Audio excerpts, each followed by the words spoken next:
Mansfield in the morning. 10 minutes past 7 Wednesday morning. Yesterday, there was a bit of a furore in our offices because there were a whole slew of complaints that came through as a result of a produced piece that we did. And it was done in jest. One of the aspects that came out of it was a reference to people with cleft palates. And there was obviously there were members of our audience and a wider audience who they were in contact with, who came through to us and to the Broadcast Complaints Commission, complaining about us highlighting people with cleft palates. That was not the intention of the piece in any way whatsoever. But we thought, instead of just ignoring it, let's open it up. Let's talk about this sensitivity. Sam is very aware of it because Sam is an ambassador for the Smile Foundation. How long have you been? Very proudly. How long have you been an ambassador, Sam? Sure, it's a few years now. Hedley would probably know better than me. And I must tell you, they took me to see an operation at Tygerberg because when they approached me, they said, but you need to really be sure that that's what you want to do. Because I didn't want people just sort of saying, yes, I'm an ambassador for this and I'm an ambassador for that, because it's special. So they took me to an operation, Jim. It was the most extraordinary thing I've ever seen. It was an 8-month-old baby whose skull had been, he'd been born with his skull fused, and it was actually starting to crush his brain. Because as you know, babies aren't born with their skull fused. And it was one of their smile weeks, which Hedley can tell you about. And so I had these doctors operating. It was a 5-hour procedure where they literally rolled his entire face back, cut the skull, and reshaped it so his brain would be fine. And this little thing lay on a table. You didn't know what color it was because the face was obviously rolled backwards. You couldn't see. It was just a baby. And this child will never know that he came within seconds or inches or whatever the right terminology is of not being able to walk, of his brain function shutting down, simply because that's how he was born. And because of the Smile Foundation, he now has a chance at life. He can run and play and, you know, do all of the things little children should do and get dirty and break things. And that was so magical to me, to be able to see that, to watch the dedication and the gentleness and the expertise. And that's what the Smile Foundation organizes. And they go all around the country doing this in different government hospitals. They always work within government hospitals. And they go all over the country doing this. And it ranges from very complicated things, much like that one, all the way to hair lips and cleft palates, which is what we're talking about today. Hedley Lewis is the CEO of the Smile Foundation, and that's why we asked him to come in this morning. Thank you for taking time out to join us, Hedley. Absolutely. You are an old friend of the radio station. You've been here plenty of times before because we've done a lot of work with you guys. What is the sensitivity around the cleft palate issue here? So thanks so much. I think that the first thing is that children who are born with cleft lip and palate are children that are born to parents that have done really nothing wrong. And I think that's the first thing to note, that these parents, it could be genetic, it could be the unknown. And the reason for the unknown is there's very little research done of why it really occurs. And when a child is born with a cleft lip and palate, it's a journey that a parent's going to go through. For most people, they have a child, it's that glory moment, and then they have it. And with parents that give birth to a child with cleft lip and palate, they realize that there's a journey that's going to be ahead of them. And unfortunately, our society, not just South African, stigmatizes these parents. And the pain that they go through is on a daily basis. So they go to the gynae and someone will look at the baby and think, what happened to your child? They'll go out in public and the same comments will happen. And a child is beautiful.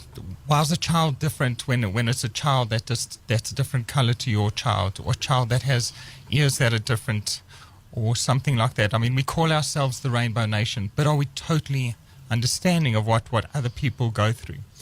And I think that these parents face this on a daily basis within communities, within South Africa. And for these parents, it's about, why did people look at my child differently? When truthfully, I didn't do anything wrong. The Smile Foundation really supports children with cleft lip and palate, burns, and other reconstructive surgeries in order to assist both the parents, the National Department of Health, and the 11 academic hospitals. And I just want to note, I'm not a surgeon, and I'm not a parent of a child that has a cleft. But being in the environment, I think that I'm very close to it, and I've heard over 9 years what they go through. So it does hit a chord, and the pain is hard until you've totally understood it.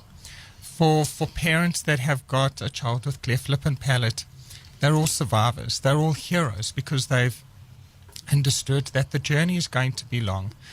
But the important thing to note is that every child's important, and that at the end of the day, if it's within the cleft lip and palate, most of them are going to be part of society. There are numerous businessmen that I'm definitely not going to mention, but that run huge multi-billion-dollar corporations that have succeeded in becoming CEOs, sit in Parliament, and then they have that opportunity. And the reason they have that opportunity is because these parents have taken the stance that they're going to give, they're going to help, they're going to embrace, and they're going to give them that opportunity. And I think that for South Africa, we should know that any difference should be embraced. So thank you very much for having me on the show. I think that it's important to open the conversation. I think that it's important to understand. And the reason that Smile Foundation has this opportunity is, yes, it's about that clinical support which the surgeons within the hospitals give. It's about the consumables and anaesthetists and nursing. But it's also about the psychological support to help with that trauma and that journey. And then the third area is around allowing parents to speak to parents to give them that empowerment. Mm-hmm. And one of the things that we're talking about and where the discussions have come is Cleft Friends, which is one of our support groups. And for us, we went through a journey. So when it was started, it was that the hospital environment, the doctors, the nurses, assisting the families to go through the journey. That is not just a concrete jungle. Then we brought on the multidisciplined approach to augment what government's doing. And now it's about allowing parents to join and to support each other, to say, well, if I've gone through this journey after 9 years, let me show another parent what could be in the future. Take somebody else's hand and help them through it. And that's so important. Mm. I mean, Helena Cullis, who runs Cleft Friends, is a mommy of a cleft survivor. Mm.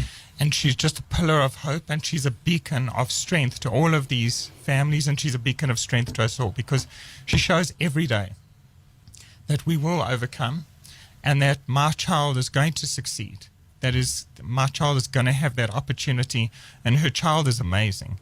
I mean, just every time I see pictures, you just see how much she succeeds and succeeds and succeeds. And that's why we took this multidisciplined approach, and that's why we've gone through these phased approaches to try and assist as much as we can. So when people do look differently, unfortunately, people don't understand what that parent has gone through. But it's about showcasing and giving the opportunity to have open discussions for people to understand just a little bit. Unless you're in the situation, you'll never feel it yourself. So thank you very much, Jeremy. So only a pleasure. It does open the conversation, and you're quite welcome to join in on the conversation. Send us your thoughts. 084 22 12919. We'd welcome your feedback on this particular issue.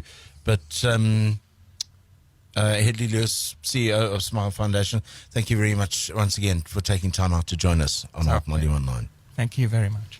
Only a pleasure.